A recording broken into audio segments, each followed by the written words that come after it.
Chapter 2. How much is enough? How much is enough? Earl Nightingale said, most people think they want more money than they really do, and they settle for a lot less than they could get. For you to get this prosperity concept into high gear, you must be specific. Exactly how much money do you want? Remember, you are working with your subconscious mind, and the subconscious does not think. It merely accepts images and then moves them into form. So for you to say, I want lots of money, isn't good enough, because no one, least of all the subconscious mind, knows how much lots is. I strongly recommend that you get very serious about this chapter, because the idea it contains could literally change your life. But understand that thinking by itself is not enough. You must move into action. There are certain things you must do, and the first one is to decide how much money you want. For you to answer this question, it would probably be a good idea for you to decide what you want the money for. But to simply say, I want the money to live on, is not good enough, because first of all, you should realize our society is structured in such a way that the government will keep you. In fact, in most places, they will even mail a check to you. You can sit at home and still receive a living wage. At this point, you are probably saying to yourself, oh yes, I know that, but I want to live better than that. Well, let's get specific. How much better? Bearing in mind that this kind of an exercise is going to require some serious planning on your part, get out a sheet of paper and draw up a list of all the things or activities that you plan to spend money on over the course of the next year. To assist you in getting started with your list, I have outlined several sample categories below. Food, rent, mortgage, clothes, automobiles, utilities, education, vacations, recreation, insurance, and savings. Understandably, these are just a few of the many possibilities, so keep working on your own list until it is complete. And remember, you do not fill in the amounts you are now spending. Rather, you take each item on the list, visualize how you want to live, and then fill in the amount of money it will cost you to do so. For example, you might only go out to a nice restaurant to dine on very special occasions, but you might visualize yourself spending a very enjoyable evening out for dinner once a week, where the service is excellent, the food is even better, and the environment is fit for royalty. How much would that cost? That is the figure you're looking for. You could be driving a car that is getting tired and is showing signs of rust, but you might visualize yourself driving a brand new car of your choice that you trade every year or two. How much would that cost? Remember, you do not have a contract to live forever, nor is this a practice run. This is your life, and you should be enjoying it to the fullest extent humanly possible. Therefore, you should have the amount of money you need to provide the things you want, to live the way you choose to live. Let me caution you. It would not be unusual for your mind to be playing tricks on you at this point, and you could be thinking, this is really crazy. I'm never going to have the money to live the way this book suggests. I want to remind you, however, that there are many people who do have enough money to live the way this book suggests, and they weren't born with it, and no one left it to them. They were born rich in the sense of having the God-given potential to succeed. Everyone is. But like most people, they were at one time short of money. Understand that you too can succeed, and you will, if you will only do as this book suggests. As I am writing this, I feel compelled to digress for a few lines, to remind you that you have great resources of talent and ability locked up within you, just waiting to be expressed. In this vein, I can vividly recall listening to a tape a number of years ago that Earl Nightingale made on attitude. I must have listened to that tape literally hundreds of times, and there was a part on it where he said, now right here we come to a rather strange fact. We tend to minimize the things we can do, the goals we can accomplish, and yet, for some equally strange reason, we think others can do things that we cannot. Earl went on to say, I want you to know that that is not true. You do have deep reservoirs of talent and ability within you, and you can have the things you want.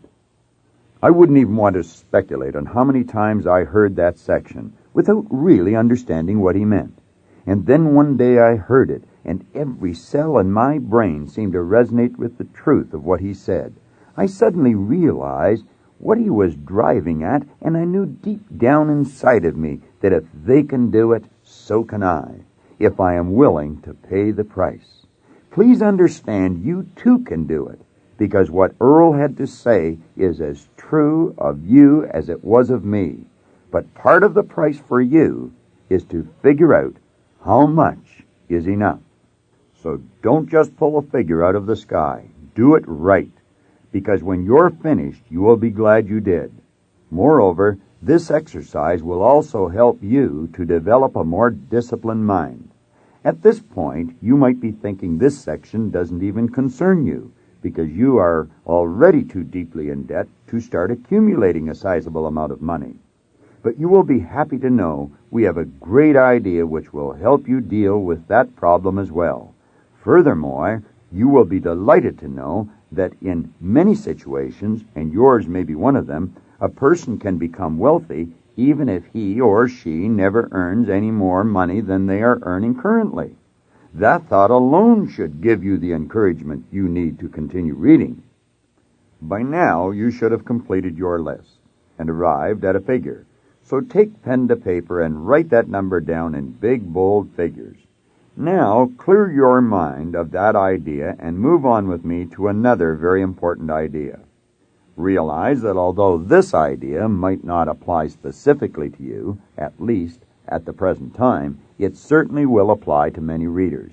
Moreover, even if it does not apply to your particular situation, it is worth thinking through anyway, because you certainly have many friends and associates it does apply to, and you will be able to share it with them. I am going to explain this idea to you as if you were a married person with a family to support, and you are either the sole breadwinner or an important contributor. Now, one of the principal reasons for wanting the amount of money you desire is to provide for your family, and not just in an adequate manner. After all, you want them to live life to its fullest. Realize, therefore, that as long as you live and are able to follow the plan outlined in this book, you will be able to do as you want with respect to your family. However, if you really stop and think about it, you will very likely agree that you would want your family to live the good life even if you were suddenly removed from the picture, wouldn't you? Jokingly, you might say, no, who cares if I'm gone? But this is not a joking matter. This is a very serious matter. Of course you care. I know it, and so do you. Now, if you're alive and healthy, you will create this wealth for your estate. But what if you die or are permanently disabled? Well, our society has taken care of that situation as well. We have life insurance and we have disability insurance. But let's get back to your thinking again. You might be saying to yourself, life insurance, what a ripoff. This guy, Bob Proctor, really doesn't know where he is coming from. Well, let me tell you that when it comes to life insurance, I believe I can claim to be an authority of sorts. For I have conducted seminars for the insurance industry for almost 10 years, and I have had close to 50,000 people from that industry go through my seminars. Therefore, I can assure you that when I say approximately 95% of the people whom you talk to are almost completely ignorant when it comes to the subject of insurance, I am not talking through my hat. Granted, many of these people hold important positions in business and in industry, in government, or in the professions. And because of their positions, it would be very easy to just assume they know of whence they speak. But the sad fact of the matter is, many of them are either badly misinformed or completely uninformed when it comes to the important subject of life insurance. Understand this. There is no way to replace your income and create a certain and instant estate other than life insurance. and statistics indicate that although most people are insured, the vast majority of people, at least 90%, are dangerously underinsured. That is to say, when they die, most people leave behind only enough money to pay for their funeral and possibly enough money to cover their family's living expenses for 1 year. The unfortunate part is that for a relatively small sum of money, these people could have had their financial affairs set up in such a way that if something did happen to them, their financial goals would automatically have been reached by their families. Since this book is designed to help you reach a substantial financial goal, I felt duty-bound to include the information on life insurance. Indeed, the book could not be complete without it. Keep in mind, there are only 2 ways to earn money: people at work or money at work. You will be happy to know that the remainder of this book is designed for the person who is going to live. So, keep reading and bloom where you are planted. When do you start to live this good life? Is that the question you're beginning to ask yourself? You start now. Start by answering the following questions. How often do you pay your phone bill? How often do you pay your rent or mortgage? How often do you pay your grocery store? How often do you pay for gas for your car? How often do you pay your doctor? How often do you pay yourself? That last question seems like a strange one, doesn't it? But do you realize that less than 5 people in every 100 ever pay themselves? And if you were to ask the other 95 why they don't, they would probably tell you that by the time they pay everyone else, there is nothing left for themselves. Clearly, those 4 or 5 people in every 100 who do pay themselves have found a way around this problem. And although the idea which they are employing has been around for centuries, hardly anyone today is aware of it. What is that idea, you ask? Simply put, it is this: they pay themselves first. This is better known as the Babylonian law of financial success. A part of all you earn is yours to keep. If you think about it, you must admit this law or principle makes a lot of good sense. Therefore, let me repeat it. A part of all you earn is yours to keep. More specifically, what you earn Monday morning is yours to keep. So it would go directly into a special account that you do not have easy access to. Your financial independence account. What you earn on Monday morning probably represents 10% of your income. Therefore, you should pay yourself at least that 10%, right off the top. Example, not after everyone else has been paid. From your financial independence account, you first pay your insurance premium, because that instrument creates your instant estate. The remainder of the money then goes into savings, until such a time as you have accumulated enough capital to make a wise investment. Remember, you do not touch this account or the interest it will yield. Therefore, within a very short period of time, you will witness sufficient progress to gain the motivation and inspiration which you need to continue. Moreover, the knowledge that you have an instant estate, if anything should happen to you, will give you additional serenity of mind. Orderly debt repayment program. You could already have debts that seem to be eating up your entire paycheck, leaving nothing for yourself. But understand this: these debts can be retired. Although the amount of debt you have incurred will, of course, determine the length of time it will take you to clear the slate. And for the purposes of the following discussion, you must consider your mortgage or house payment, probably one of your largest monthly payments, as an investment, not a debt. Debt clearance account. Whatever money you earn Monday afternoon and Tuesday morning should go directly into your debt clearance account. This represents 20% of your income. You should also sit down and draft a letter, which you will send to all of your creditors advising them of your plan. However, Before you mail the letter, you should first draw up a list of your creditors to determine what proportion of this 20% each of them would receive. It could conceivably be more money than they are presently receiving, or it could be less. But whichever way it works out, that will be the sum of money they will each receive. Nevertheless, whatever sum they do receive, they will receive it regularly on the stipulated dates. The following is a sample letter you could use as a guide in drafting your own letter. Dear whomever, as you know, I am in debt to you for X number of dollars, and I intend to pay you in full plus interest. In order to achieve this goal, I have been devising a plan during the past few days to put myself in a stable financial position. To this end, I have opened a debt clearance account, and 20% of my income is going directly into that account. That will enable me to have sufficient resources to live on without worry or stress, and it will prevent me from falling further into debt. Each week or month, you will receive a check for X number of dollars from my DCA until my account with you is clear. I am aware that this is not the figure I had previously agreed to pay you, but I am sure you will be understanding and appreciate what I am doing. If you have any questions, please feel free to contact me. I am quite excited about my new plans, and if you would like to have me review them with you so that you might help others who are in your debt, I would be pleased to do so. Thank you in advance for your kind cooperation. Have a wonderful day. Sincerely, John Doe. Understand that your letter to your creditor is a statement of fact and not a request. It is you who are in charge of your finances, not your creditors. Be sure to have your letters neatly typed and enclose your first new payment with your covering letter.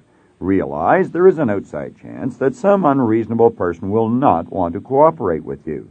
They might even go so far as to phone you and attempt to intimidate you with threats of taking you to court, etc. But please hold your ground, because there is no court in the country that would not congratulate you when you explain your entire plan for financial independence. Moreover, you will find that 95% of the people whom you write to will be most cooperative. Now give yourself a good pat on the back, because as of this moment, you are well on your way to starting a completely new way of life. Let's briefly review what you have accomplished thus far. 1. You have an instant estate if anything should happen to you. 2. You have a savings account. 3. You are paying yourself. 4. You have an orderly debt repayment program. 5. You have 70% of your income to live on, to run the house, and for entertainment. 6. Your mind is clear to carry on with the big ideas coming your way in the remainder of this book. From this moment on, never think debt again. Remember that has all been taken care of. So just focus on your savings account and watch it grow. Repeat, I am wealthy. Money is good. I use money and I love people. Metaphorically speaking, getting your present finances in order is very similar to having your automobile tuned up for a journey which you are about to take. Realize, therefore, that as of this moment, you are tuned up for your journey.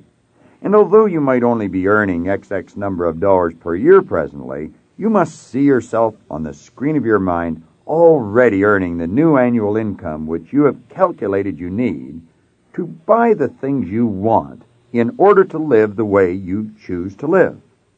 If you are seriously interested in becoming financially independent and you have not yet acted on the preceding ideas, I would strongly recommend you do so now, or to continue on to the next chapter without having done so would be comparable to leaving on your journey with your car firing on only half its cylinders.